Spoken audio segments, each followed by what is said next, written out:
Alright, so this is a video that is long overdue, um, and it's going to be the truth about Xenos slash Dwell from a former member. My name is James. I was a former member in the home group Arsenal Home Church from August 2018, and then I left September 2021 and was pretty heavily involved in the group from about the whole year of 2021 until I left. So I'm going to be talking. I'm giving nothing but the truth because some people, upper leadership there likes to hide the truth, and so I'm going to give nothing but the truth. I have something in the scriptures as well that the way they run things is contradictory to that. And they're a group that claims to be ran solely on the Bible, but there's contradictory stuff in the Bible that I'm going to bring up to them because I'm probably going to share this with the upper leaders there too, and just anyone else. And I just like to say I'm doing this as an individual, so no one can claim that I was influenced by a group. Out of respect for individuals I care about in the group, I'm going to try to maintain, keep the names of individuals anonymous. That's not, I'll call out the upper leadership of the group, like Dennis McCallum. Some of his essays I'm going to be talking about here. Um, so I guess there's a lot to talk about. Going to talk about a few things of how I think they do their own mission poorly, and things that are kind of incorrectly like with that, and just my own experiences. I'm going to differentiate between if it was something that I personally experienced or something that I had heard about before, because I'm just trying to keep this as honest as possible. So I guess, and I have a notes sheet here. I have like 3 entire sheets of this, so that's how you know there's a lot of information to talk about. 3 entire sheets of that, and I have one part from the scriptures, and then I have a couple papers from Dwell that I'm going to be discussing about. So I guess we're just going to get started. This might be a long video because there's a lot. But I guess we're just going to get started. So I guess I'll first start about how I was, like my background and stuff like that, in case anyone cares. So for me, I was raised Catholic, entire family is Catholic. And the individual inviting me out was my roommate at Ohio State when I was a first year. He invited me out, and when I was a first year, I went pretty consistently, like every single time they had a home church meeting, a CT, and then I was added to the cell group within a few months. And then I was also being discipled by that roommate. The second year, so this is 2019 to 2020, I was less involved. Still went here and there, but wasn't like an every time kind of person. But then from about November November 2020 to September 2021, I was like an every time person. Every time unless like I was sick or something, but even then that didn't happen too much. Um, so yeah, I guess one of the first things that one of the real I'll talk about one of the first eye-opening things. And so I was this was September 2021, and I was going to get baptized in the church. And so my discipler, he was really encouraging me to invite my parents to that. And I was kind of like, I don't know if that's a good idea or not, because I'm from near Chicago, which is 6 hours away from Columbus. So I'm like, there doesn't seem a point to it. I'm actually glad I did that because it's like one of the, like, basically the reason I'm out now is my parents. I have more respect for them now than I ever have in my whole life. Um, and just I might be getting emotional in this video because these topics are still pretty emotional for me. It just depends on the day, honestly. But so I told my parents, and I told them I was gonna get baptized in this church and stuff. And first they were like, "That's cool," but then they asked like the name of the group and stuff. They knew I was involved in a church group at Ohio State, and they knew like I went on the lake trip and different things, and we did Bible study together. But they didn't necessarily know how much I was involved, and so at the time they wanted me to send the name of the group, so I sent them the name Dwell Community Church, aka Xenos. I'll use the names interchangeably; they're the same. Um, so I sent it to that, and then they started sending me a lot of texts of that, like just the different, like kind of like the accusations and stuff. And at the time, um, I just said I didn't know about them, which I did know about them. Which there's something I'm going to explain a little bit later about how they kind of, when you're in the group, they try to kind of diminish those. But that's like a little bit of a later thing, and so, um, but uh, where was I? Oh yeah, okay. And so and then my dad, who was on the phone with me for like several hours about how it's a bad idea. And so I was getting very emotional at the time too. And so my dad said, "Do you want your mom to come to you in Columbus?" Like that weekend. It was a Tuesday at this point, or Monday, I mean. And he's like, "Why not come?" Like I was supposed to get like baptized that Thursday, and she's like, "Oh, do you want your mom to come on Sunday?" And I was like, "Sure, yeah, she can come this weekend." And so at school, I was just like, I'm a Ohio State senior right now, so I'm just like doing my classes in the library, doing homework, whatever. And then I get a call from my mom like next day, and I'm like, "Hi, mom." Obviously, I thought she just want to talk about whatever stuff, but she said she was at my apartment in Columbus. So I was like, "Oh, mom, I'm at school right now. I'm gonna walk back." And this is something real eye opening for me, which it's one of the most emotional things is I saw my mom, and the only like it's this is not something that's going to leave me very quickly or ever, for that matter. And I saw my mom, and the only way to describe the emotions that she had were she cried as if I had died, and and that's one of the hardest things for me is um, seeing that. And I know the things the personal actions I did weren't the cause of that. It was kind of who I became as a member of the group, essentially. Um, and so that's one of the real eye opening things for me. And I still hold some of that guilt, because one of the things in Xenos they really push you is share your faith with as many people as possible. And I did that with my parents. And one of the things I got my mom his book, not by anyone in the church. It's just a different book, but it's about like heaven and afterlife stuff. And she was she was reading it, like read like half of it or something, and then later she asked me if she had to keep reading it because she was getting very nervous about the afterlife and stuff. And for me, even right now, it's hard knowing the actions I did had my mom worried like that.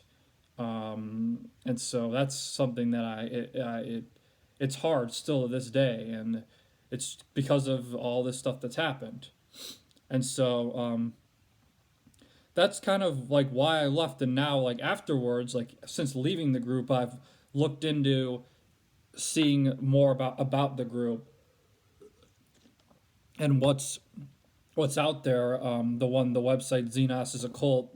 I looked at like most of those stories. Didn't look at those before for I don't know what. Well, I kind of know the reason, which is one of their like tactics. But sorry, I'm just talking a lot. Just drinking pop. So I never really like I knew of the website, didn't really like look at it and stuff, and so after looking that and just seeing like so many people have the same kind of experiences has been going on for so long, I just knew that it was right to the right to leave, and I said for a few months after September, it was like people didn't know what was going on for me, but I've made it very clear that I'm never going back to a Dwell sponsored meeting again. Like I've spoken with individuals in the group in a neutral setting, like McDonald's on High Street, and we've talked about some of these issues that I'm going to bring up, like legitimate issues for the group, and so yeah, that's kind of like why I left, and then I've just seen it's just gotten worse and worse. The more you find out about it, the more you think about it, the more like kind of gross things that you thought were right at the time, but it's like, man, that's just out of bounds. I'm gonna mention those too. Um,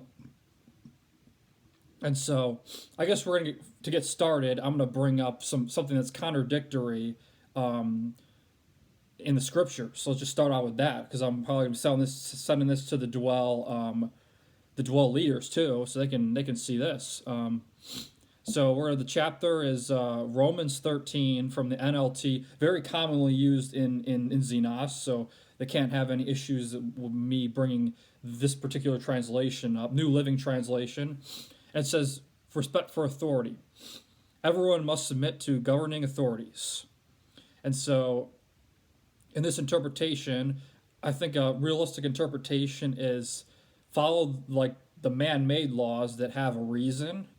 Obviously, if there's like laws in some countries that involve like hurting people or something or discriminatory stuff, like you shouldn't follow those. But like I think follow laws with a reason. Like everyone must submit to governing authorities. And the main contradictory one of this is indwell and this is just I've seen, but it's also an entire church-wide thing. Is they don't care about the laws of underage drinking and underage smoking, and the reason why they have those laws is those smoking and drinking are both very dangerous things, and they just don't care about those, which is interesting because Dwell claims to be a church that is run solely by the Bible.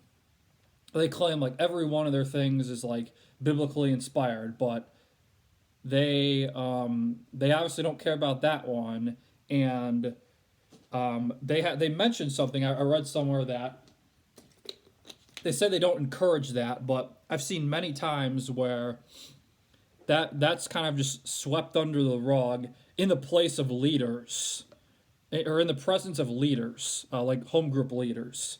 Like you'll just be people will just be like drinking, like maybe like in the house or something underage, and they're not even told that like, oh, you probably shouldn't do that.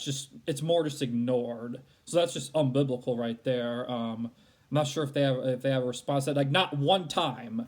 Like I'm not saying like, oh, like not one time, and I've probably seen underage drinking and smoking hundreds of times personally. Has anyone said anything about that being you shouldn't do that because it's unbiblical?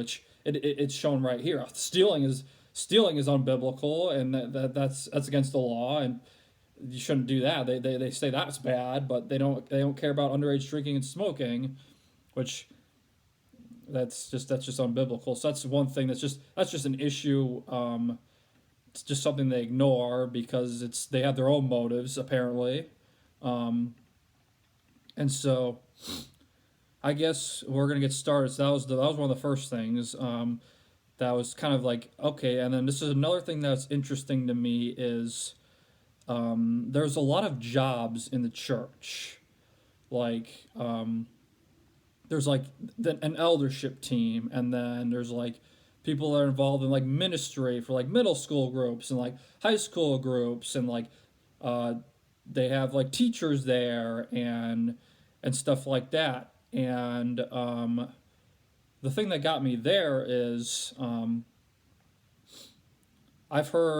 only know of one actual salary that someone mentioned who was a member in the church, counselor in the church, and they said that their salary was around $55,000.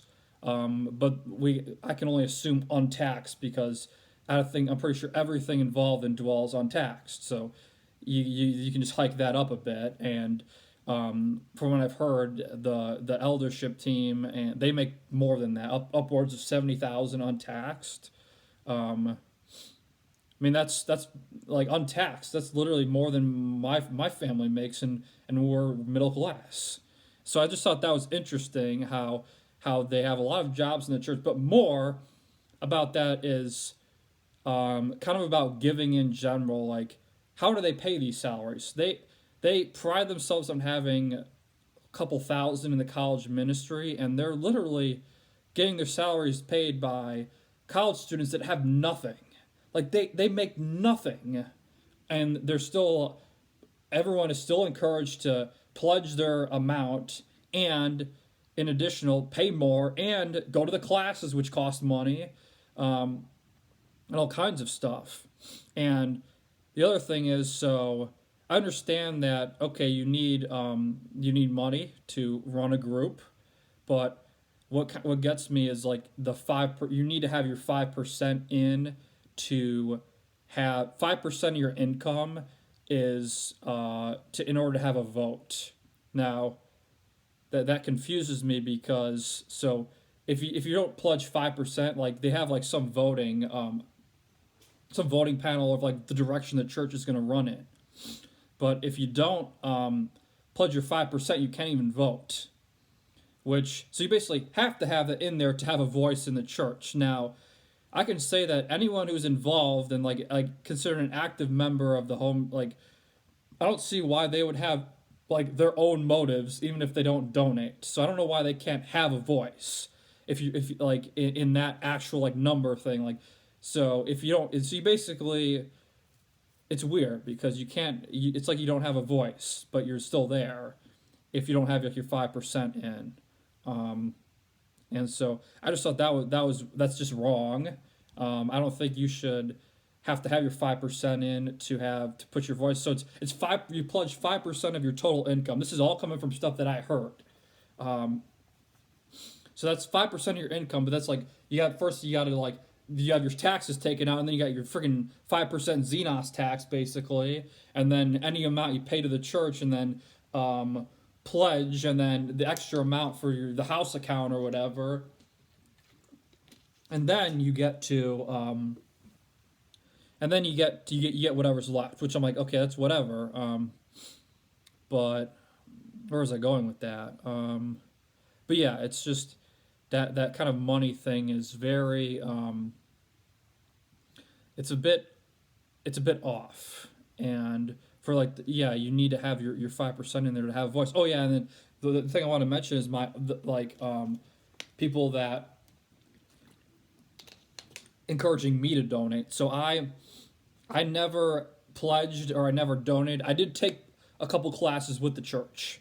I did an evangelism class, and I did another class. I went to the XSI, which costs a fee as well. So I did go to like those that cost me, but I never actually donated money themselves. Considered it when I was in the group, but that was something that many times by more than one individual, at least two individuals, encouraged me to donate. The one individual, like many times, many times meaning at least 4 or 5 times.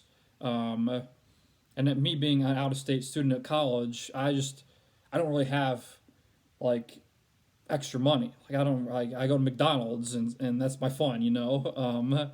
And so many times I did that. I never gave, but it was always always a pressure that they had to donate to the church to pay the salaries of the higher ups, I guess. And that's one thing. Even when I took the classes, I mentioned to my discipler that I like many times that I wish there's just wasn't a cost because I would have just liked to take the classes without the cost, you know. But they got to line their pockets somehow, I guess. And I guess Do I think everything in Dwell and Xenos is evil? No, I don't think. I don't think everything is bad, but there needs to be significant changes at the very least, or perhaps the group is better just dissolving. Honestly, like, and I'm gonna make my stance on that kind of clear after I say some things about what I think needs to be done, because I personally still have individuals that I care about in there, and I like to see them kind of understand there's more than Xenos slash Dwell, and I want and yeah, um, a couple of them I've talked about some of this stuff right now, but this is all the stuff. Um, so that's kind of about the jobs in the church and how they people that have literally nothing, they're getting a lot of their money from people that have nothing. And okay, here is the next one. It's about the this is something, this is, it gets into stuff that's like getting to be really out of bounds. Some of this stuff here. This is about the like information, like personal information, and how it's kind of just distributed within the group as like public knowledge per se. Um, and so I have a personal example of how this happened, and how I saw that personal information actually is just kind of like public knowledge, and I think that's kind of out of bounds. And so the story for me is, so I turned 21 last August 2021. I turned 21. Um, had a 21st birthday party with some of my people or friends back home, and I got drunk, which according to Dwell, that's like a no no. And so when I was in the group, I felt kind of bad for that. Like now I'm like, okay, whatever. Um, but I felt kind of bad for that when I was in the group. And so, but it wasn't like something I was hiding. Like I actually had talked to a couple of people in the group, and like at the time I was like, man, I kind of did this, and like I wasn't really like that proud of it, and we're kind of just like talking about things. Um, and so, because that's like that, like for them, it's like, oh, if you send you should talk to people about it. That's like their kind of motto there. So I did that. I like talked to a couple of my closer friends in the group, and we just talked about things, and I was like, okay, whatever. And then like a different individual, who this individual is not a leader, but they're on. I would say they're on the track to becoming a leader. They've taken like the LTC classes and stuff like that, and like older member of the group. So we were just like hanging out one day, and it's like, okay, whatever. Just normal hangout like they have there, like one on one, just talk about like real life stuff, like spiritual things and like other stuff, and that was fine. And then I get like text from this member. I get a text from this member a little bit like a couple days later, and I'm like, they wanted to like talk again. I'm like, okay, well we kind of just hang out, but I'm like, fine, whatever. Talk after cell group, and this individual um, brings up that drinking thing, and they're just like, oh, I was talking with a few guys in the house, and uh, talking about how like on your 21st birthday, like you're like drinking too much and stuff like that. And this individual said that, yeah, it was just kind of like he said I was kind of bewildered by how you just didn't bring that up during our hangout, and I was like kind of surprised, because I was like, it wasn't like something I was hiding. It just didn't come up in conversation. I wasn't just announcing that to everyone, like, oh, I screwed up here, or that's what I thought I would have thought at the time. Like, oh, this is something I did. I wasn't just like announcing that to everyone, but they kind of felt like, I don't know, that like you're like required to say that to everyone. Like you're required to say areas where like, oh, you kind of like they would say screwed up, or like it acted sinfully, like, and I don't, yeah. So that was something that like information is just public knowledge for them. And another thing that this is a very close friend. This friend actually went out to Dwell, was for like a couple months when I was a first year. Wasn't in like an official member, like but they went out and like had spiritual discussions with some of the people, and for them, there's this thing called like a prayer list, and basically includes the names of everyone that is going to be invited out to the group, or like people are trying to invite out to the group at that current time. And so, but it could also include information such as what information happened in conversations with the individual, like what their thoughts were on different things. And so, very close friend of mine said that he didn't like that because it was basically playing unfair, meaning that um, essentially like kind of ganging up on them in a conversation, or like they would have all this knowledge that the person didn't directly say to them, and they'd be able to like kind of deflect their like points in discussion and like bring their own points forward. So it wasn't on a level playing field. It was they already had access to this prior information, like coming prepared with whatever scripture they had. Where this person is trying to say their own point of view just from their own stance, like not knowing exactly what they're going to say. And so that's something that he definitely had a lot of issues with, and it's a real thing. And when I was in the group, I tried not to gossip like that, you know. Like I can't say I'm that I didn't do it at all, because when I was in the group, it just kind of became something you did. So I feel bad for that sometimes, for some of the actions that I did, like talking like hearing about different things and not directly from the person, and maybe making assumptions about that. That's just kind of like minor, but that's the next thing we have is actually about minors. So I was only a member of the college group, but I interacted with a lot of people who were leaders in the high school group and middle school group. And so I'm going to talk about that.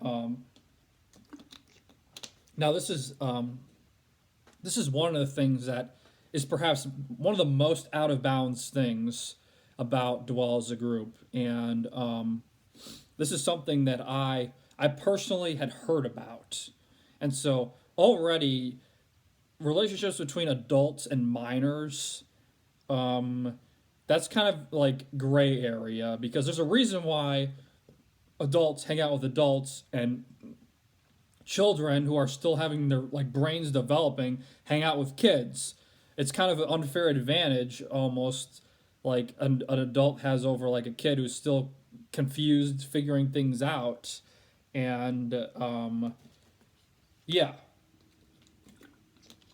but so that's already like a gray area, but this is like the real bad stuff. So the the real out of bounds stuff is this is involved in information part too, is the um specifically like, I'm sorry, I'm getting a call right now. Let's just ignore that. This is more important. Um, so specifically the exchanging of like the sexual information of minors, and this is something that I had heard about. Like I heard about, so a member in the high school group. So an individual I know was discipling a member in the high school group, and I had heard about what the high schooler did. Like not even like asking really. Like I just like heard it brought up in conversations that I was a part of about like I guess their sexual history with a different like high schooler. Um, and I think that's completely out of bounds of how that information is just kind of made public. Like you can maybe make the argument that okay, if the minor brings it up with the adults, that should just be kept between them. But no, this was just made like it's like a forum. Like honestly, it just becomes known by everyone, and it goes further than that too. they'll like if so let's say two minors are engaged with each other sexually, they will go even further to attempt to uh, like I guess stop that and kind of like plot to like break them apart per se, and basically explain like why they shouldn't do that. But it's more like about like this planning and just making it known to everyone that like what minors are doing. Like there's a reason why a minor and an adult cannot engage sexually, and so why is it fair game for them to talk about what minors are doing as adults? So that's something about like the group that's just something that's probably going on since the beginning, and it's honestly I find it pretty gross. And one of the major out of bounds about the group that they need to change. Um, and so that's something that's just completely out of bounds. And there's just no place for that. Um, and so the next thing I'm going to talk about, well, already 30 minutes, and I'm already 30 minutes in, and I'm not even done with the first page yet. Oh boy. Okay, so the next thing is I'm going to talk about like a sort of manipulation tactic that they use. This one has been used on me in certain ways when I was in the group, and it's like a manipulation tactic because they are trying to use God as like a divine being as sort of their like justification for things, but like for their own like methods. And I'm going to explain that. I'm going to explain it in one of the Dwell essays where I think they're completely out of bounds here, claiming to, I guess, know more than just a human does. Like they're almost claiming to be gods or have divine like God is just speaking to them like all the time. And I'm gonna explain that too. And so it's the line or a similar line of God has placed you here. And so I guess one of the essays, well, I was going to talk about this anyways, but um, I'm just going to talk about this right now, I guess. Which one? Which one is it? So I guess the paper is Propositions on Christ, Culture, and Career by Dennis McCallum and Scott Risley. This is on the Dwell website for anyone to see. And so one of the things is number 21 on the list. It says it's about trying to keep people in Columbus. And I have many things to say about this essay, but this is just one of them. Um, and so basically, they want to keep people in Columbus. Like, they want to keep them here and keep them in their group. And one of their points, number 21, says, since God has sovereignly placed these students in Dwell, so that line right there, since God has sovereignly placed these students in Dwell, and like the equivalent is God has placed you here. Shouldn't the burden of proof be on why you should go away to school? And so this is just a very like big manipulation tactic they use. So with that, so something they preach in the church is that no one knows the ways that God works. So, but with this statement, they're basically claiming that anyone in Xenos or who has anyone in Xenos is an active member, they're basically claiming that they know that they're that God has solely called them to do things with the group and stay in the group the rest of their lives. Like they're claiming they know that. They're claiming they know what God knows. Like that's where they're claiming to like almost be God, basically. Completely out of bounds. Like they don't know the God ways God works. They don't know if someone going to a different school could do like incredible things there. And a lot of times this stuff doesn't happen. Like it just happens in like in the moment that God just starts like, as they would say, like working through someone. So they're basically claiming that they know that they think that their way is right. So they use this to their own methods, and the reason why is because they want to try to keep people in their group as much as they can. So they'll say things like that God has placed you here, or it's all in God's plan. And an example was this was used as kind of like a manipulation tactic. I see. So when I was a junior, I I one of the things that when I was in the group, I was always worried about school because there's a lot of like my parents paying a lot of money for that. I'm paying some, but my parents are helping me out with like a third of the cost. And so one of the things that I always like, one of my main goals, I always wanted to finish college in 4 years. Um, and I'm still on pace to do that, thank goodness. But one of the things is like, so I had a class where I kind of just like slacked off, you could say, and I ended up having to redo it. And then another class where like I studied and like just didn't do well in the final, but like I emailed the instructor and I asked like, oh, it's just kind of like it was weird. Like I did well in the other exams, but it's just kind of like a weird example, and like the teacher gave me a bump up so I could pass the class. And that's just like something random that happened, but how they try to manipulate you in any way they can is they said my discipler said that he said think about like he's like think about how God worked in that situation where it's like how you tried and it ended up you ended up getting like the passing grade and you didn't and you didn't or something. And so it was just weird that it was just like similar to like the God has placed you here. Like they try to anything that happens, anything that could keep you in the group or like that, they'll just say that it's God. Like anything. They'll say, "Oh, it's God that placed you here. Oh, it's in God's plan that we met," or different things like that. So they'll use it like for whatever they want, essentially. Um, and so I guess the next one is so this paper, the propositions on Christ, culture, and career. I'm actually just going to um, highlight how easily this paper breaks down. Like at its very core, it's just flawed in many ways. And so let's see. One of the things is they villainize professions. And one of them, point 22 on this essay, it says, um, a salesman or policeman may find his job too interfering, may find his job interfering too much with family and spiritual commitments.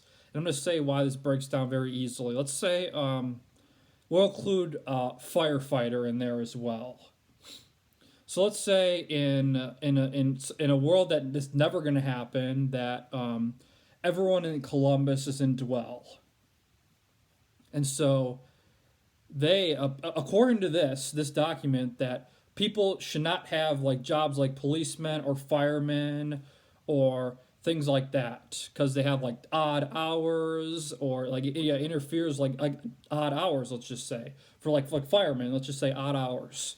So but you need those jobs, and you need people working around the clock because fires just happen randomly. It's not like, oh, like you can't just claim that like, oh, you don't need those. You know, you need firefighters at all times because fires are random. And so that just shows how easily this breaks down, because it's not like, oh, we're not going to have any firefighters in the city. No, it's like some people are going to have to do those jobs. And so yeah, it's just that's just a way that doesn't make sense. They villainize professions like firefighting, police officer, that they actually save people, which is pretty out of bounds. And it's also with the example I said, I just said how that easily that breaks down and how it actually just doesn't work. Um, so that's one. Yeah, I don't know why. Yeah, they villainize professions like firefighting, police officer, which that's just kind of gross, honestly. Those people, they save lives. Um, so yeah, I said how it breaks down too, but um, we're gonna go on on to the next one. Okay, this is the spyware. Um, Now I was never actually I'm gonna just take a short break. I'm gonna use the restroom real quick, but I'll be back.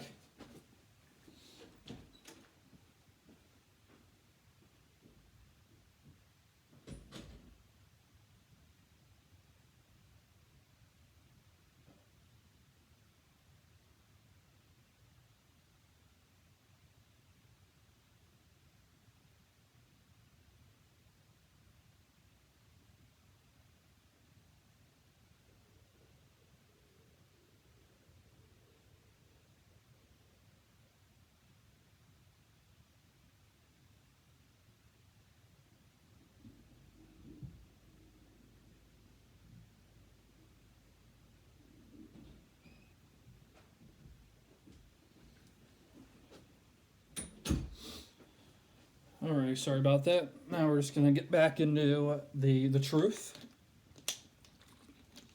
So about the spyware, and so I was never an individual. I didn't never had the spyware. It's called like accountability software, but I have talked to individuals who have it, and we've discussed some stuff. So I have some information from individuals who have directly had this accountability software. So basically, I'm gonna go into a little bit of how it works. From like this is me going from this conversation where it's like it like tracks your browser basically, and you're like assigned a partner, and it's something that like is maybe like I don't know, like sexual or like something like that. It will show up as getting flagged, and the your partner will get an email about that, and after that happens, you get a talking to basically about, oh, what'd you look up, and like things like that. And so yeah, so for this, in the home group I was in, Arsenal Home Church, it was required if you were going to live in the ministry house. Um, yeah, so I'm not sure if all places require, but this specific one did require this software. I'm not sure if there's a cost to it or anything. I've heard there is, but that's apparently how it was. And so it has that, and it also has like apparently it can also track your location. Like it has location tracking abilities. Now the individual I talked to claimed that they didn't use it, but we just all I can say is the capabilities are there. So if they really wanted to, they probably could if they hadn't already. So, but yeah, so that's about that. A little bit about the software. But another thing is Xenos, like they they are kind of selective. They villainize, are very keen about like pornography and like sexual stuff. But then they don't care about underage drinking and smoking. Like they just don't care at all. And both are said are mentioned that you shouldn't do that in the scriptures. So why do they pick one and not the other? Like pick why do they say, oh, like we can screw the man-made laws, which it says you're supposed to follow those, Romans 13, but they just only care about the other ones. Like having sex is a legal thing to do. And so yeah, that was a bit about that. And then here's another thing. This is something that I was thinking about was it also the reason why they have the spyware is like they don't want people to kind of fall into like the temptations of like watching pornography and stuff like that, which I mean, okay, like I guess that's kind of understandable, but yeah, at the end of the day, I want to say that that doesn't actually result in true change. That's like ruling by like a fear mentality. Like people won't like look at that stuff because they are like they're scared that, oh, it's gonna people are gonna see and I'm gonna be like really embarrassed and stuff like that. Like that's probably like the deterrent. Like they might still want to do that stuff, but then they won't because like that's the deterrent. But that's like ultimately that's like ruling by like um, a fear mentality where like actual change is when that's just gone and it's like, okay, I have the option to do this, but I'm just gonna choose not to. So that's like legitimate change. So they're like trying to prevent that, but honestly, they're kind of hindering like legitimate change from people. Like obviously, it's not going to be easy, but that's literally what actual change is. It's like if you have the opportunity to do that and then be choose not to, it's not like, oh, I'm scared, that's why I'm not going to do it. So that was something where it's like it just doesn't make sense. Like they if they want people to change, they should just it should be on them.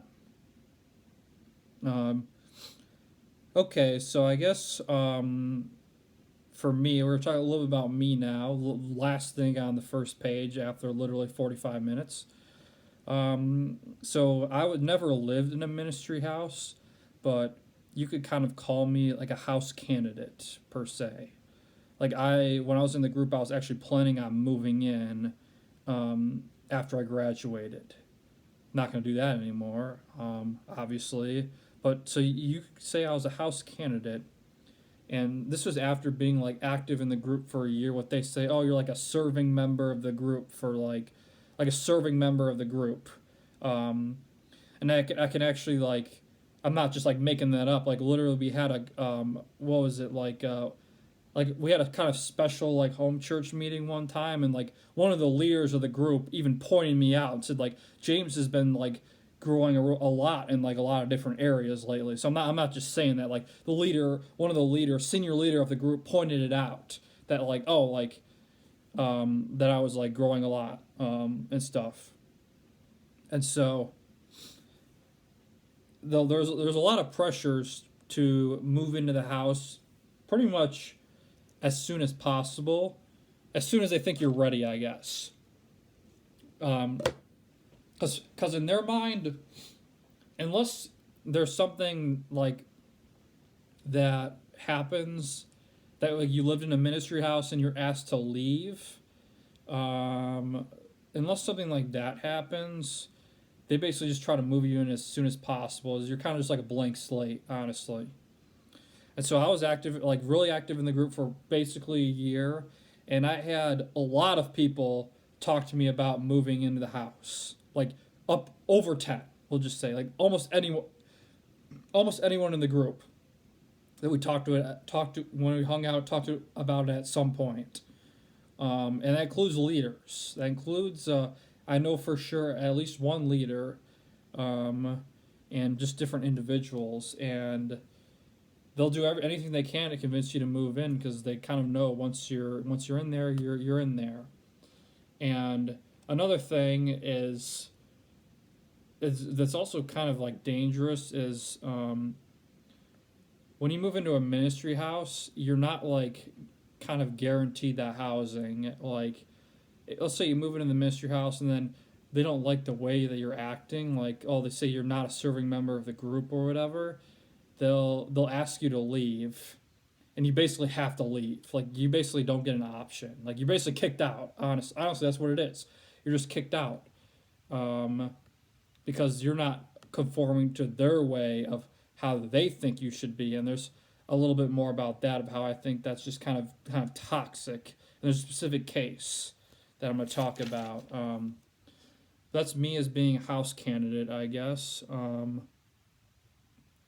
I guess I'll talk to the one right now. So there's an individual I'm thinking about right now who was in a ministry house, but then they got asked to leave or kicked out because of like IT use or so. That's something that they kind of like pornography, IT use. That's like the two big bads for them. Underage drinking, smoking. They don't care. They don't give two damns about that. And so he was asked to leave and honestly, people like that, they're kind of looked down upon as like they did something wrong. and they're like expected to change in a certain way before they're allowed back in like into the house or whatever. And like if they're not acting a certain way, or like they're not being like a serving member of the group, like people will talk to them about that, about basically how the way they're acting is wrong, and how they're doing things that they shouldn't be doing, and how they should act pretty much. And I don't know, I feel, I mean, I was a part of some of those conversations, some of them like pretty emotional, and like now I'm like, why'd I even do that? Like, why was I trying to hold authority and basically say this person is not doing good enough? Like, no, no one can do that. And I know like some people like would kind of get angry interacting with people, like that they didn't when they acted in a different way that was what they were like than what they like expected, I guess. Like I know like an individual, like this specific individual I'm thinking about, call him D, and another individual call him J. So I remember one time Jay told me that he had to hang out with D, and it wasn't good. Like maybe it didn't go his way. He was just kind of frustrated. Maybe not angry, but kind of like frustrated. And I was just like thinking about that. I was like, I'm never when I hung out with D, it was always just normal, and we were just like I never expected anything out of him. Like they're like they expect things out of you after a certain point, which yeah, I don't think that's so good. Um, all right, now we're getting to the second page of this. Like my roommate might come back, but I'm just gonna keep going through this. He's at class right now. All right, so I'm gonna talk a little bit about the structure of the group. Maybe I should have started with this, but so the structure of the group goes from like most central to like least central, I'll say. So you have like the house, like ministry house, and like the people that live there. And there's for a typical home group, there's like a guy's house and a girl's house. All like I was in the same group, Arsenal Home Church, for the 3 years, and there's always one guy house, one girl house, and upwards. I remember at one point the girl house had 10 people in like a duplex, like random city duplex, and the guy's houses had at least 8. So those are just the numbers. A little bit about like the actual houses themselves, like the physical houses, later, about how, yeah, just addressing that, because there's some things to talk about there too. So it goes from like the house, and then the cell group, and the cell group is like basically all like the active member guys and girls who have like they like accepted Christ, and yeah, basically that, and they meet like on Fridays, at least in my group, and they discuss like the scriptures more in depth, or maybe go through a book, usually by someone in the church, um, and discuss things. And then from that, you kind of got like your central teaching, which is basically like the CT/home church. Those are kind of the same. CT is the big teaching with like a bunch of different home groups, so maybe like 300, 400, like maybe we'll just say like 300 people, maybe 200, I don't know, but learning from one of the leaders, like one of the upper leaders. And then the home church is like normally what people invite their friends out to, like maybe first timers, and that's just like meeting at like the ministry house. One of the home church leaders teaches some scripture, and you got like the home church, like the home church is like the home church, and then there's like the outreach, which are considered the people that people invite, and they want them to continue going to their meetings and like eventually like become Christians. And then from that, I have it as like the prayer doc, meaning like everyone that is being considered to be invited out to the group. And so that's like it goes from like inner to outer. And basically, okay, so I'm gonna go into how I think they just do their job poorly as like evangelists, we'll just say. So at like Xenos dwell. Like I feel like there's room for improvement there, major.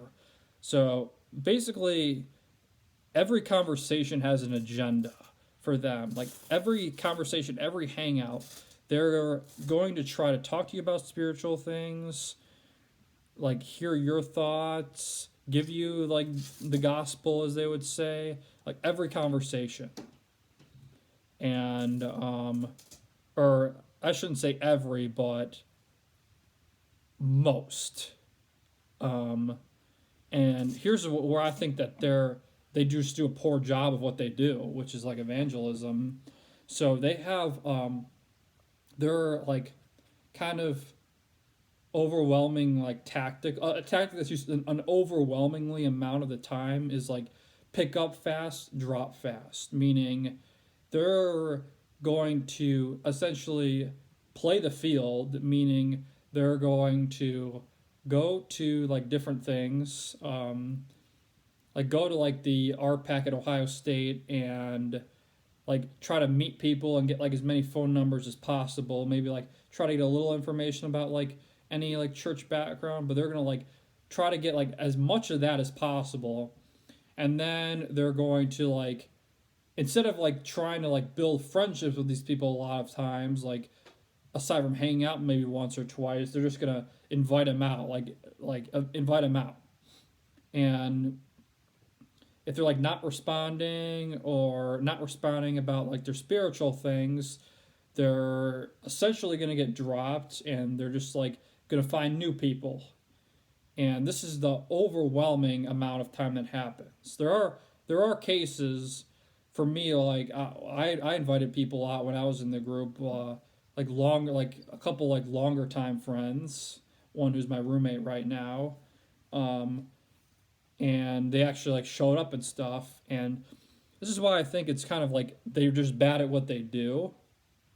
Is in when I was in the group, like a couple of the people that like weren't Christians that became Christians, they weren't just like random people that they just um they just saw, like they were like longtime friends of these people. Like one was like friend since middle school and he's like a college student, and then the other one's like friend for like several years, like college friend, but for like several years, like maybe like over 2 years. And those people became Christians, and like it seems like that was actually more impactful and like actually worked better because like maybe these people saw that they actually like cared about them and stuff. Um, where their tactics are pick up people fast and drop them fast, and like I'm pretty sure the reason for this is because they're just kind of concerned with their attendance. Like I think they're more concerned about just saying what like the gospel of Jesus Christ to as many people as possible rather than really trying to win individuals. Now obviously there in a Christian sense there's benefit in saying spiritual things, but what I think is more effective is actually wanting this for people because you care about them. Like I like when I was in the group, like I really like well that was one of the main things like when I was wanting to like talk to my parents about spiritual things because I really cared about them and I cared about where they went when they died, and so like that was a real driving force for me. But it doesn't seem it's not the norm. Like it does happen. Like there are people that have longtime friends and like they come out and stuff, but it's not the norm. And a little bit more about that is a claim, like a popular claim is like people in Xenos are not allowed to have friends outside the church, which that claim in itself is not true. But what is true is you're basically, if you have a friend outside the church, you're basically expected to invite them out to anything you can and talk to them about spiritual things. And here's like the big red flag that like you can see kind of how far they go with that is my friend, we'll call him M. So M is my close friend who actually went out to dwell for like 2 months. And then he said that afterwards, he said that he didn't want to be involved in dwell anymore, and he never wanted to be invited out again. And so I respected that. Like, I actually had talked to him about like spiritual things, like a couple times after that, just as an individual, and like he didn't have any issues with that. But he said he never wanted to be invited out to dwell again, and this is going back to like that baptism. Um, the individual who was my discipler, he he kept trying to get me to invite M out to the baptism. And I was like, I kept saying, I don't think that's a good idea because he made his stance clear. And that just goes to show that you're not just allowed to have a friend in the group who you don't try to get to the group, basically. Like, and he made his stance clear. He said, I never want to be invited back again. But they just didn't care. They just want to, they just, yeah. So that's like a real, like, kind of eye opening moment where it was like, they it's like they really only care, they don't like care about people's feelings sometimes. Like, I knew as like as a friend that would just be a very damaging thing to do. I'm glad I didn't do that and I didn't follow that suggestion, um, because it's just wrong. um, so sorry, I'm gonna be right back in. Gotta use the restroom again.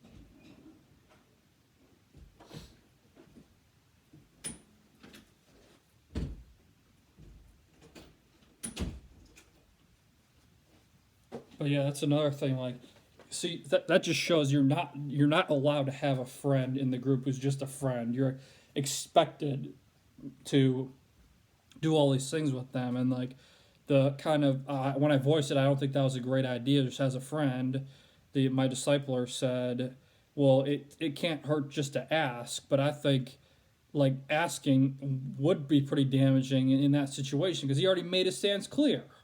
He said he didn't want anything to do with the group, but yeah, they just didn't go back with that. Um, so yeah, I think that is my roommate just came back. Um, Now I think that's kind of like potentially a potentially dangerous ministry strategy, meaning like honestly for what they do, they're like not even doing that great of a job. I feel like there's definitely like improvements to be made there. Um, Let me see. Let me look into. I have some written down, and okay, that was there. Okay, here's another thing. So I remember one time. This is also shows how they kind of have a sort of formula for how they do things. I remember one time I was like I invited my friend out to a meeting, and me and my discipler, and then this friend were all like having a conversation together. Um, I asked my discipler if he could like be there for the conversation because he was like more knowledge in like the scriptures and stuff. Um, and then we were like talking for whatever. We talked for like maybe like 30, 40, 45 minutes, like the three of us.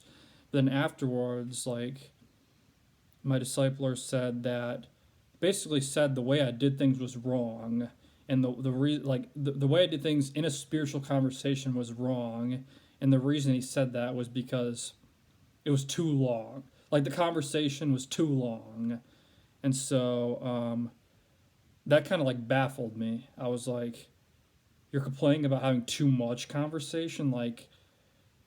that just shows that people there are like they're trained to do things in like a certain way, and um, yeah, like they're trained to do things in a certain way, and like a lot of them, I guess, can't see past that. Because I was like, yeah, that just baffles me. I was told I did wrong. Not like anything I particularly said was like, oh, that's like incorrect. No, it was like, oh, the conversation was too long. Like, what the heck?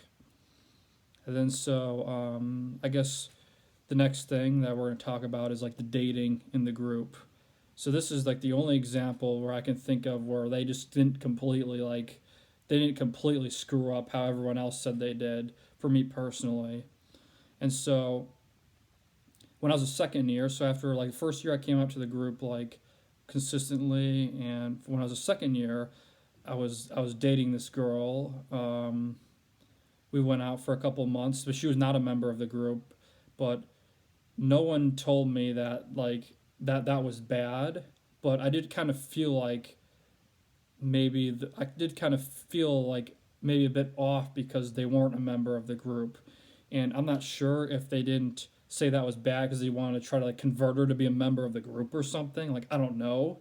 That's probably what they were thinking, but that was like the only thing where they didn't say that like what I did was wrong, um, per se. But it is awkward. But I guess um, beyond that, you're like for dating, like it's not explicitly stated anywhere, but it's implied that you're only allowed to date members in the group in Xenos/Dwell, but and that excludes like other Christians too. Like you're not allowed to like you're not like encouraged to like date those people because they'll say, oh, it's a different lifestyle. Like some Christian from a different church, it's a different lifestyle than what they have here, and that's why they just won't. So no one will date anyone outside the group. Um, and then there's also have this thing is like this is just kind of like a weird little like thing I noticed. There's kind of like a three dates thing like so many people use. Just like, oh, you go on three dates and then you ask the person out. Basically, it's like that just kind of came to be known as like a thing that they do there. Um, so I just thought that was interesting. Already talked about that. The next part on there. Oh, here's a good one. I'm just gonna kind of explain like the total amount of time that people spend with the group. And so, for me, I was involved in the CT, the cell, and then the home group. So CT was Mondays, home church was Thursdays, and cell group was Fridays. And then I met with my discipler, met with him on Saturdays, and pretty much hung out with people in the group on the other days. I also did the classes. I did some of those. And those were Wednesdays. So let's say when I was like most heavily involved, so let's say like CT, that was starts at starts at 8, but let's just say like, that's like 7:30 until like midnight was like most people stayed, maybe like 11:30. Home church was like 7 or maybe before that because there's like the prayer meeting beforehand until midnight. And then the cell group was like another like 7 until like midnight basically. And then discipleship was like anywhere from like 2 to 3 hours, we'll just say. So putting those all together, like let's just say like 16 hours, like just from that. And that didn't include when you were trying like hanging out with someone and like with the purpose of like inviting them out to the group or um, different things like that. So the total amount of time and like a class, didn't even talk about that. A class would be like 2 or 3 hours. So that's like 20 hours like on top of literally everything you do, and that doesn't even include people involved in high school and group and that like high school leaders like they're doing everything I said plus a thing on Tuesdays plus another one on Sundays. So they literally have every single week they're doing something at night for like 4 hours at least, like 4, 5, 6 hours, and it just becomes what they do. Like it becomes all they ever do. Um, so yeah, that's just like the amount of time. Um, Kind of talked about that. Oh yeah, here's another one. Here's another one. So this is after I left the group. So like my discipler wanted to hang out, and I was like, sure. We hung out, and he was really really pushing the spiritual conversation, and it was like pretty emotional for me. But he wasn't relenting at all. Like kept pushing through for like an hour, and I'm like responding and stuff, and like did get like very emotional. And then I texted him. I said, next time we hang out, can it just be as two bros? And he just wasn't having that. He said like, well, first he's like, what do you mean by that? I said, I said I'm not like adverse to spiritual conversation, but I don't want every single hangout we have just to be centered around that. Like I want to just hang out, talk about like funny stuff sometimes, and like not have like an agenda every time, because it did seem like there was like an agenda there, and there probably was. I'm hanging out with this person on Sunday. Let's see how that goes. Let's see if they see this video. Oh boy, that'd be interesting. Um, but and then I said, oh, I'm not sure if you're allowed just to hang out with like just as two bros. I said I don't know if they allow that in Dwell, because like I didn't know if like they're gonna like take kindly to that or something. Then he just didn't take kindly to that at all. He texted me back, dropped a couple f bombs. He's like, no one tells me what the f to do, but I mean they basically do there. Like they tell you like things you can't do there. So like there's just um, things like that. He's like, no one tells me what the f to do, and he then further went to say that um,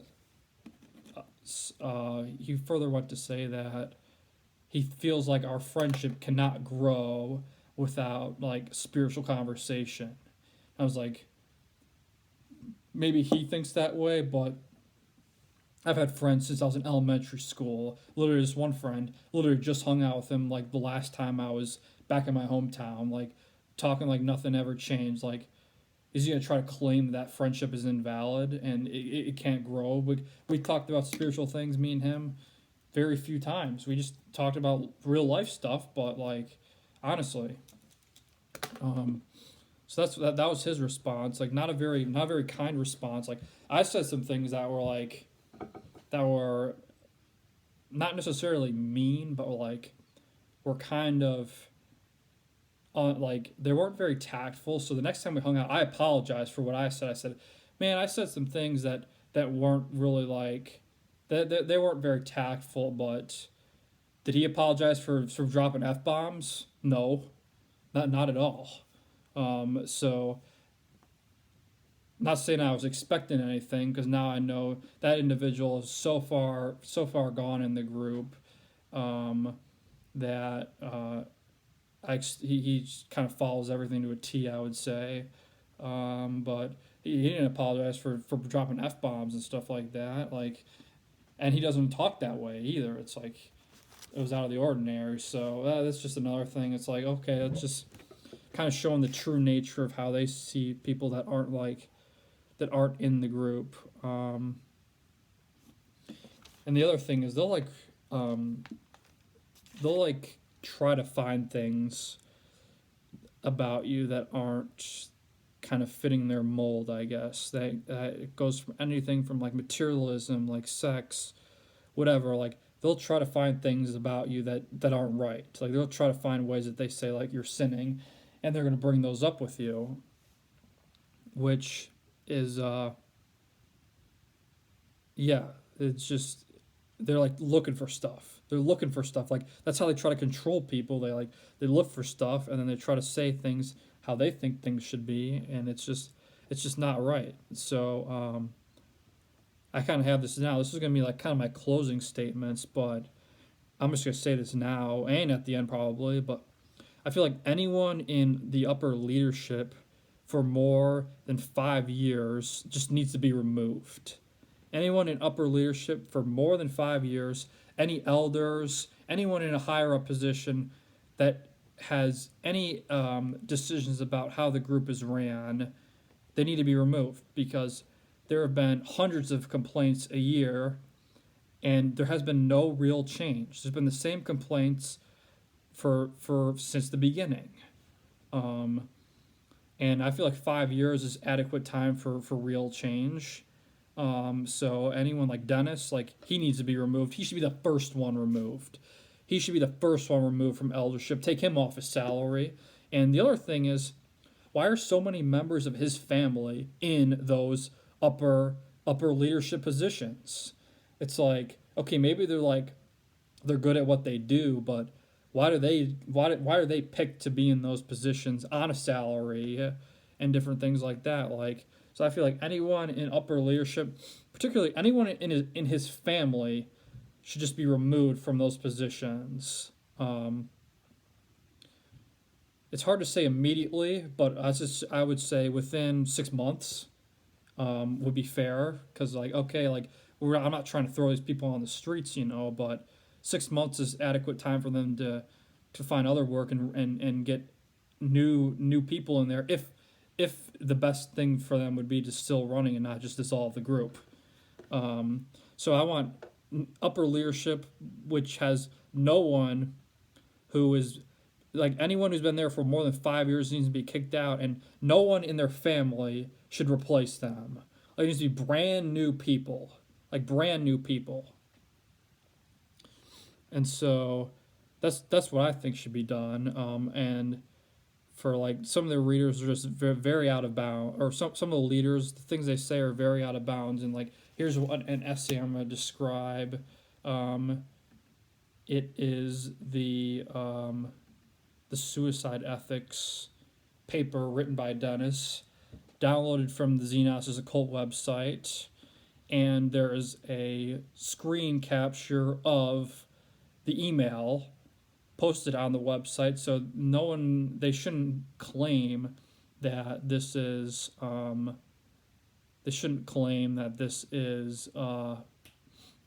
like made up. Like there's screen captures there. Actually, I'm gonna go to the website right now and see this. This screen capture of an email. Apparently, this paper has been edited by Dennis himself, probably to take away some of the very gross language he uses. But yeah, there's a screen capture of when he sent out the revised version, at least. And it states, this version of the ethics of suicide should be used instead of the earlier version. It has a number of suggested edits. And so I'm just going to point out a few of the things that are just completely out of bounds just to write about people. I don't care what they do.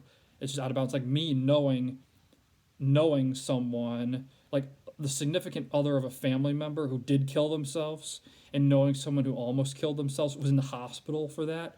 Like, this paper is just very, very gross. How you can even talk to people like that. Like this should have got Dennis kicked out of a leadership position on its own. I don't know how they kept him around with this floating around. Like, let's see. He said, what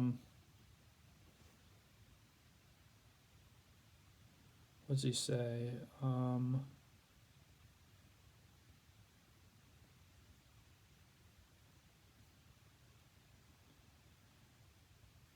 Oh yeah, he says suicide is like giving God the finger. Like, how can you, like, why would you even say that? Like, why would you even word it like that? Like, that's literally just awful.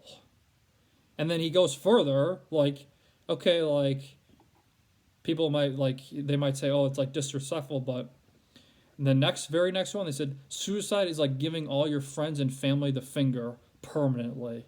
How could you even say that? Like that's just disgusting. Like I wish they would, like Dennis would like issue an official apology addressing that, and then after his apology saying that he's removing himself from being an elder in the group, and suggesting that yeah, just that for that. Like not once have like the individual I know who killed themselves. Um, Never once did I think what they did was like was doing that to me or my family. If anything, you could say that it's life is hard, and it's just a testament to that. But never once did I think that that action was that. I actually I feel quite sad that's what happened, but I don't think that they did that out of spite and stuff like that. So that's just pretty pretty gross. Like the whole essay, like um, there's like worse moments than others, um, but that one's got to be the worst of them all. Suicide is like giving all your friends and family the finger permanently. So yeah, that's just awful. Why do they even why do they even do why do you even publish that? It's just gross. Um,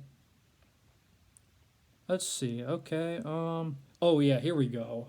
Here's a good one. So this is another tactic they use where when I was first coming out, my disciple and I they mention how there are cult accusations in the group, but they're brought up like very soon, and they're also brought up as like false, and that you should just ignore them.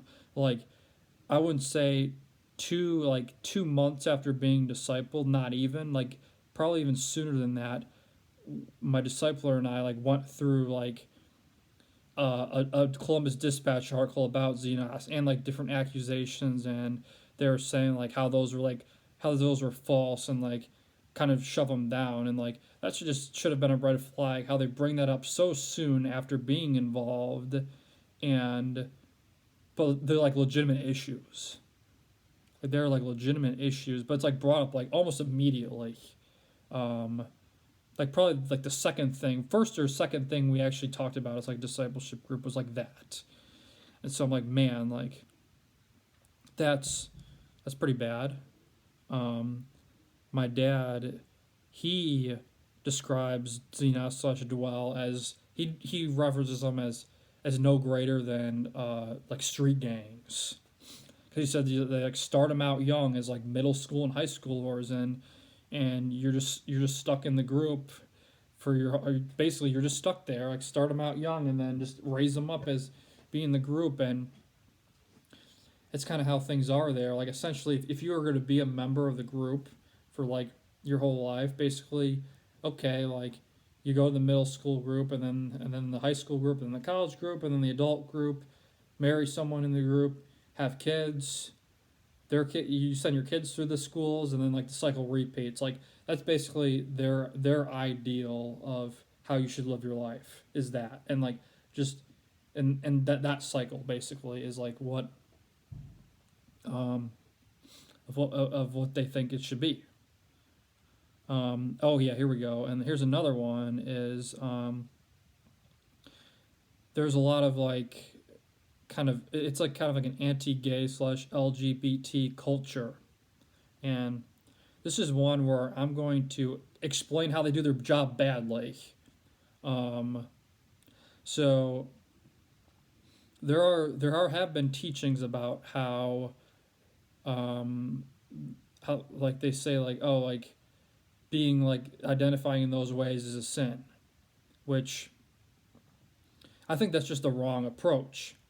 How they should actually approach things is about Jesus' love and forgiveness and how he loves all people equally, which they don't do that.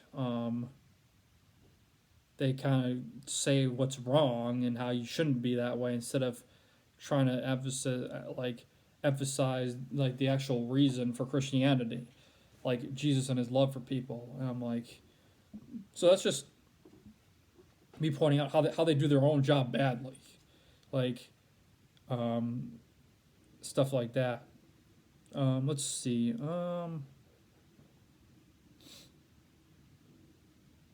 So I said, so the teachings, they do teach the Bible there, but it's always, there's always, they teach it, I guess, in the Xenos way. Like they read through the scriptures, but like the discussions will be like for their own motives, like the anti-LGBT thing, or that they do give the gospel at every teaching, um, which is maybe the only good thing they do, um, as a group, honestly. And so let's see.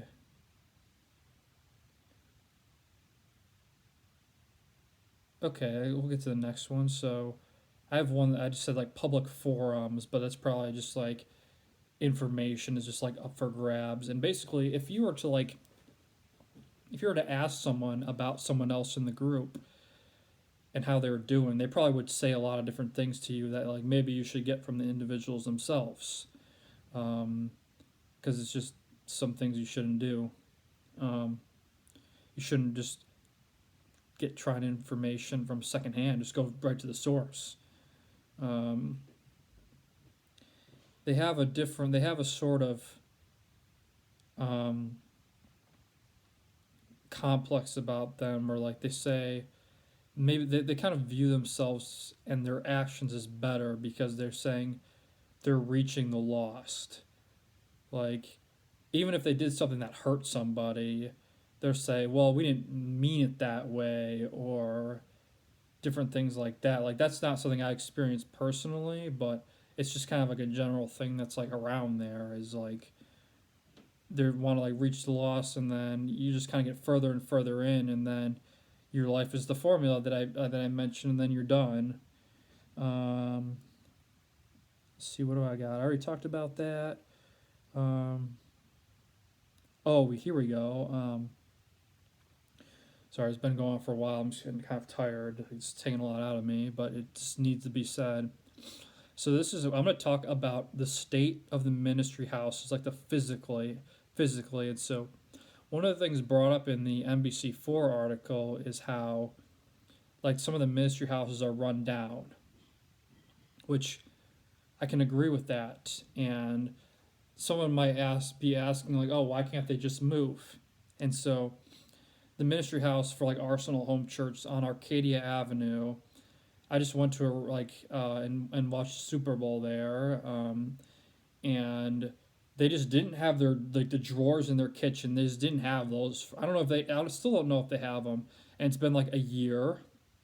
There's like a massive hole in the wall. Like the ceiling's got like a hole in it, and just different things like that. There's just like it's just in poor condition at best, like in very poor condition. Like their oven wasn't working for a span of several weeks, and the thing is,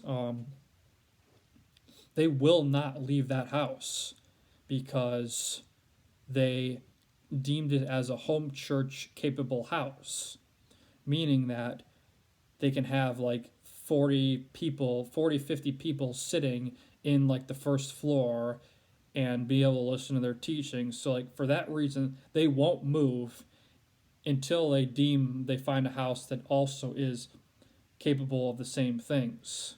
And has enough space for that. And so they will not leave. Doesn't matter the condition of it. Unless they find like something that fits their bill, they'll still be there. Um, it's honestly in very very poor condition.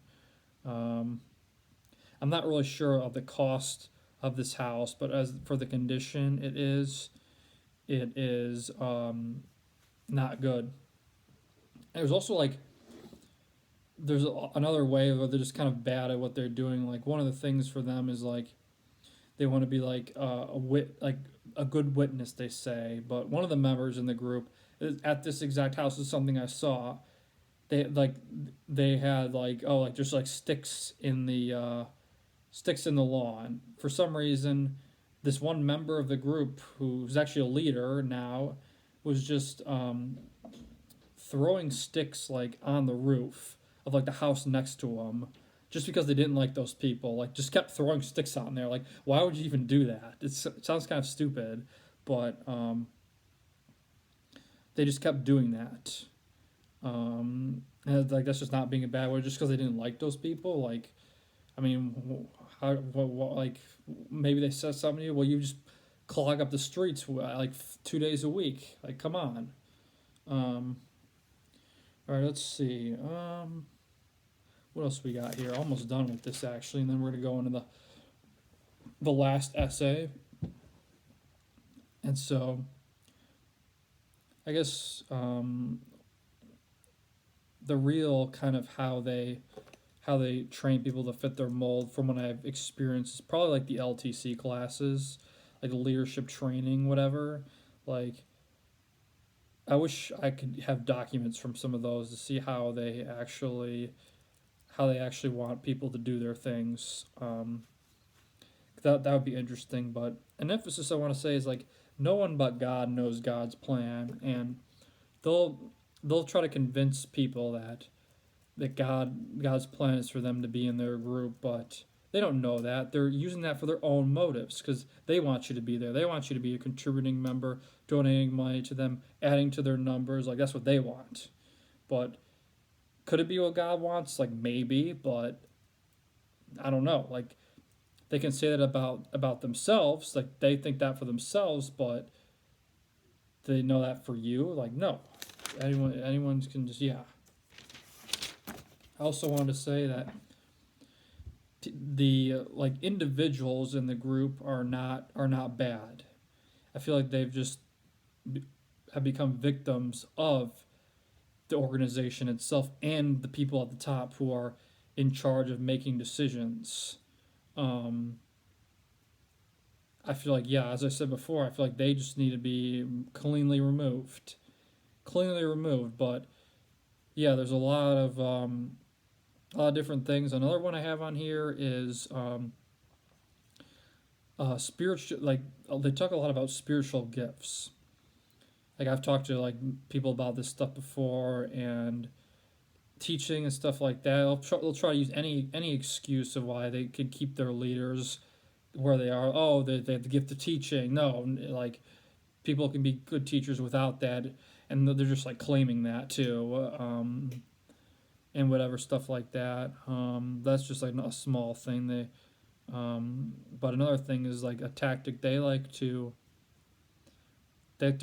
prey on people when they're weak slash alone, like maybe people that don't have very many friends, and this is kind of maybe a bit underhanded because people might feel like oh these people are hanging out with me, maybe I should do something, maybe I should talk to them more that I'm comfortable with or different things like that. It just gets very messy. That's like another thing I noticed.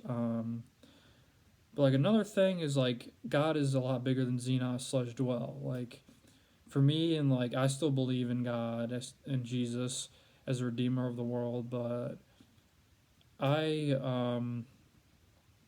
he's bigger than Xenos. I don't know what I'm gonna do. Like I don't know if I'm gonna be joining a different church later in my life. I'm kind of just being solo right now, which they've told me that's not good either.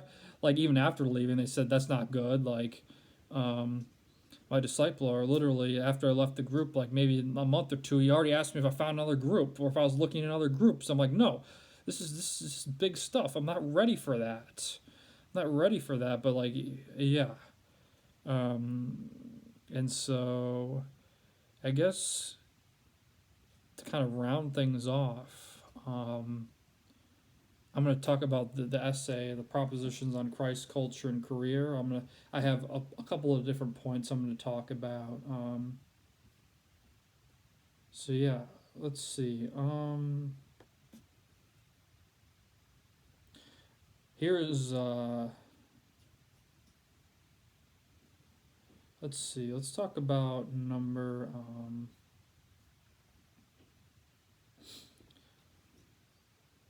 We're talking about number 19. I'm just going to read it out loud. It says, when selecting an institution of higher education for one's children, The factors to weigh include God and His will for children to be spiritually healthy and growing, the proven adequacy of provision for these spiritual factors at different places, the adequacy of the educational institution to deliver responsible career training, the affordability of the education and avoidance of waste or bad stewardship, the capabilities of a child, and lastly, the desires of the child. They said, we believe the order of or weighting of these factors should be roughly as shown. So, with that, basically, they indicate they don't really care what people want. Like, basically, they're also basically stating that unless there's something like concrete they can see, they don't believe it to be. Um, they don't believe it to be like good. Unless there's an institution that's like already established for like spiritual things, they basically are claiming that that there can be no good work done with that, which is kind of interesting because I think that spreading people to a lot of different places could essentially be good for for the greater mission of God, I guess. That's not going to look good for Xenos because they're going to be losing members, and that seems to be all they care about. But for the greater good, for what actually they want to accomplish, is actually could be good, because they don't know the way God works. They don't know if a person is like kind of on the fence, goes to a different school. They don't know if they might start their own thing there, or they might actually just like be pretty bold there, and stuff like that. So they're acting like they know more than they actually do. Like they're acting like they know they're God themselves, basically, which is so wrong. And here's the other thing, like number 21. Since God has sovereignly placed these students in dwell, should the burden of proof be on why you should go away to school? No, that's another one of their texts that says, since God has sovereignly placed these students in dwell. I think I've already said this, but they're claiming that they know that for fact. They didn't know that for a fact. No, they don't. Like they can say they think that way, but do they know that way? No. Like, let's say the person's parents are in the church. Like, it's just an undeniable fact that no one chooses their parents, and so they'll probably just claim that God placed their parents in the church, and then that means they're placed in the church. But no, like that just doesn't fly. That just doesn't fly with me. That's just a manipulation tactic, honestly, because they're claiming to know more than they actually do. They're not even willing to acknowledge opportunities. They're saying, "Well, we want you here, and we're gonna try to manipulate you to stay here." I already talked about the one how they villainize firefighters and policemen and stuff like that. Well, you have to have those people, or else I guess they just want the city to burn down. Like they want Columbus just to burn. I guess like that's basically what they're claiming with that, because you have to have those people at all times. And let's see.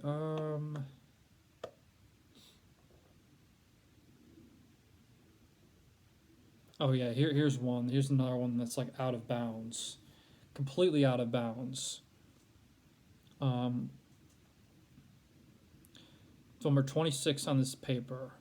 We have heard both parents and students argue God is sovereign, so if a kid's heart is right with God, he can go anywhere and things will work out. Columbus isn't the only place that God works. I agree with that right there. This argument might hold water in some cases, but usually if a kid's heart is right with God, he doesn't want to go elsewhere. And I disagree with that. That's just them using that for their own motives. The kids we are taking this move follow one of two patterns. Either the kid would rather stay here but is being pressured by parents to leave, or the kid has never served God in the first place. Now, the real out of bounds thing is, or the kid has never served God in the first place. Now, that's like the equivalent of someone like saying to me, since I left the group, I had never served God in the first place. Like, that's just incorrect. When I was in the group, that's literally what I was doing.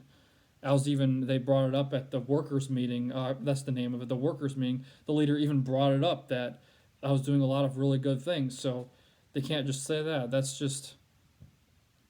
honestly just trying to villainize people that want to leave, and that's what they're good at doing. And honestly, it's hard. It's hard, like talking to people and then just leaving, but honestly, it's worth it. Like you get a whole new perspective on life. You get to actually be an individual. Like honestly, like I feel like there you sort of lose your sense of individuality. You just become a member of the group, and you're viewed as your value is kind of that way, and less so as an individual. You're viewed, oh, you're like a member of the group, serving member of the group, whatever. Like that's why people are. That's why people are see you as, and I'm just going to give an example of how hard they work people there. Like these people are literally probably running on fumes. Um, so I texted a friend. I hadn't hung out with this friend. I hadn't seen her since I left the group, and so that's like 5 or 6 months ago. And I just said, "Oh, want to hang out sometime." This is like last. This is 2 days ago, like or 3 days ago, and she said, "Hey, James, I'm busy. I'm definitely. I'm just gonna read the exact text. Hey James, I'm definitely hella busy right now with school, work, Arsenal, and Jericho. But I'd be down to hang out when it gets closer to summer, and it's not even spring right now. So that just shows you how hard they're like working those people. That I texted this friend like this is someone I was closer to in the group. Um, I'd at least like to hang out with them one more time before graduation. Maybe just catch up and explain. I want to explain to them the reasons I'm explaining right here, like kind of why I left and different things like that. But they're just so busy that their schedule is booked until like closer to the summer. Like, does that mean like a month from now? Does that mean like 2 months from now? Like, does that literally mean the actual summer, like 3 months from now? Like, I don't know, and I can't know. But that just shows you how hard it is. Like how much they're actually expecting out of people, and they're just honestly running them into the ground. Like honestly, me like not being involved anymore. It feels kind of nice to like actually be able to relax because when I was like involved, like I basically had not very much free time. Like I was either hanging out with people, I was at the meetings, and I had just very few time just to like chill out, doing homework at school, like that. I had very little time just to chill out and just do what I wanted and just relax. But now I actually get to do that sometimes, which is nice. It's definitely a lot better for like my physical well-being. Like obviously leaving the group, there's still a lot of like mental obstacles there, but I feel like in due time that's I'm gonna be in a lot better position there and like actually living as an individual and different things like that. So this is kind of my I guess my closing statements. I guess first of all, I feel like the guarantees. The guarantees is everyone in a upper leadership position had dwell like all the elders, anyone who's been in an upper leadership position like that for more than 5 years needs to be removed um, within 6 months.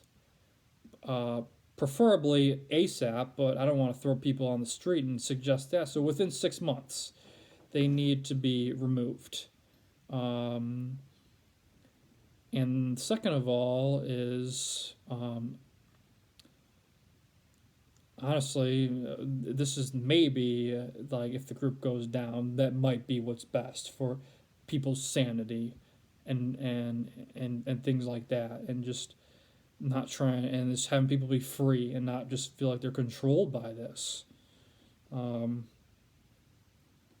because I won't say whether it's a cult or not, but I'm leaning more towards it is now more than ever. Like I'm hesitant to say that because I still have friends that are there, and I feel like that's